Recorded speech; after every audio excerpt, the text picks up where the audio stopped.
심리학자들 이야기입니다. 프로이드 이야기를 세 번째 이어서 계속하겠습니다. 프로이드는 초기 자신의 꿈인 장군이나 장관이 되지는 않았지만 실제로 그보다 더 막강한 영향력을 끼치는 사람이 되었죠. 현재도 마찬가지로 우리가 정신분석이나 어떤 사람의 마음, 정신에 대해서 이해를 할 때 프로이드를 먼저 알지 않고서는 온전하게 이해를 하기 어렵다라고 할 정도입니다. 프로이드는 1902년 민에서 수요심리학회를 창설을 했습니다. 그리고 1908년 빈심리분석협회로 이름을 바꾸고 1910년에는 세계적인 국제심리분석협회로 성장을 시켰죠. 따라서 이 당시에 프로이드의 이론이나 프로이드가 사람의 정신세계를 알고 치료하고 또 마음이라는 구조를 알리는 것에 매우 큰 영향력을 가지게 되었습니다. 모든 사람들이 프로이드의 이 이론을 접하고 거의 그 새로운 뭔가를 발견한 듯이 발명한 듯이 놀라게 되었죠. 프로이드는 여러 협회에서 참여를 하게 되고 그 협회 중에서도 가장 그 큰 협회를 가지게 되었습니다. 그래서 여러 동료들과의 접촉이 이제 점차 많아지게 되는데 그럴 때마다 논쟁을 굉장히 강렬하게 벌이게 됩니다. 또한 프로이드의 그 논쟁과 또는 협회를 이끄는 방식을 보면은 마치 장군과 같은 모습이었다라고 많은 그 책들에서 기술이 되고 있습니다. 프로이드는 자기 말을 듣지 않는 그러한 협력자에 대해서는 동료이기도 합니다. 협력자에 대해서는 강력하게 이제 처벌을 가하는 그러한 행동을 일삼았는데요.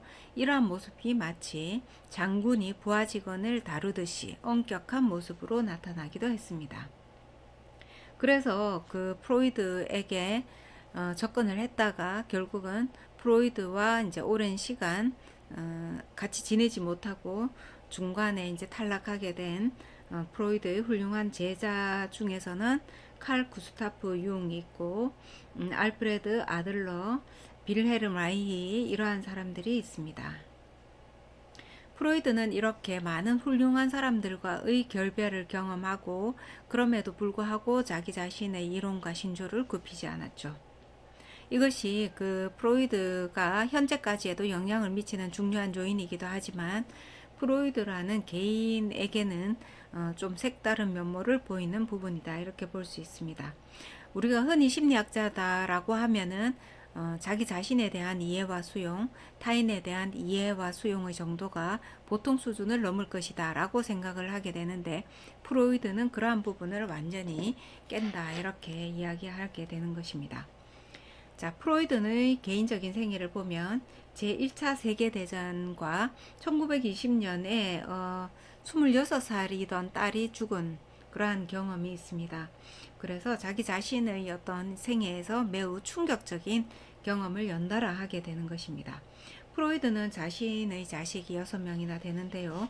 그 자녀들에게 매우 애정을 각별하게 쏟은 사람이죠. 그 중에서 막내딸인 안나 프로이드가 있습니다. 막내딸 안나는 프로이드의 그 연구를 이어서 할 정도로 매우 유명한 심리학자이자 치료사이자 이론가이기도 합니다. 안나 프로이드는 아버지 프로이드와 지그문드 프로이드와의 어떤 소통이 굉장히 잘 이루어졌던 것으로 확인이 되고 두 사람의 대화 속에서는 논쟁보다는 더 이제 긍정적인 그러한 연구들이 발전되어 왔다라고 이야기를 할 수 있습니다. 1933년 나치는 프로이드가 유대인이라는 이유로 그의 연구라든지 이념이라든지 또는 그의 능력을 인정하지 않았죠. 그럼에도 불구하고 1935년 심리분석협회는 유대인 회원들을 전부 다 제명시키고 나치에 협력함으로 인해서 존속할 수 있게 되는 그러한 전환기를 가지게 됩니다. 그리고 1938년 프로이드는 런던으로 가족과 함께 건너갔죠. 그 이후에 이제 83세의 나이에 나이로 돌아가시기 전까지 프로이드는 암에 대한 구강암이었습니다. 암에 대한 고통으로 많은 세월을 보냈다 이렇게 볼 수 있습니다. 프로이드의 인성주의를 살펴보면 염세주의 성향에 근거를 두고 있고, 프로이드는 인간이 행복하려면은 두 가지의 요건이 있어야 하는데 그것은 사랑과 일이다 라고 이야기를 했습니다. 누군가를 사랑하게 되고 그 사랑함으로 인해서 나의 존재를 인정받게 되고 또는 존재의 가치를 스스로 느끼게 되고, 그 다음 일을 함으로 인해서 사회에 내 능력을 발휘하게 되고 나의 존재 가치를 뭐 돈으로 받든 칭찬으로 받든 다른 인정으로 받든 그러한 것이 이루어져야 된다라고 이야기를 했습니다. 프로이드의 심리 분석에서의 핵심은 인간은 본질적으로 에너지의 체계라는 것입니다. 이 에너지의 체계라는 것이 바로 우리 인간이 어떤 에너지를 사용하고 그 에너지를 얻기 위해서 어떻게 역동하는가에 해당이 된다라는 것이죠. 자, 다음 시간에는 이 에너지의 역동에 대해서 이야기를 계속하도록 하겠습니다.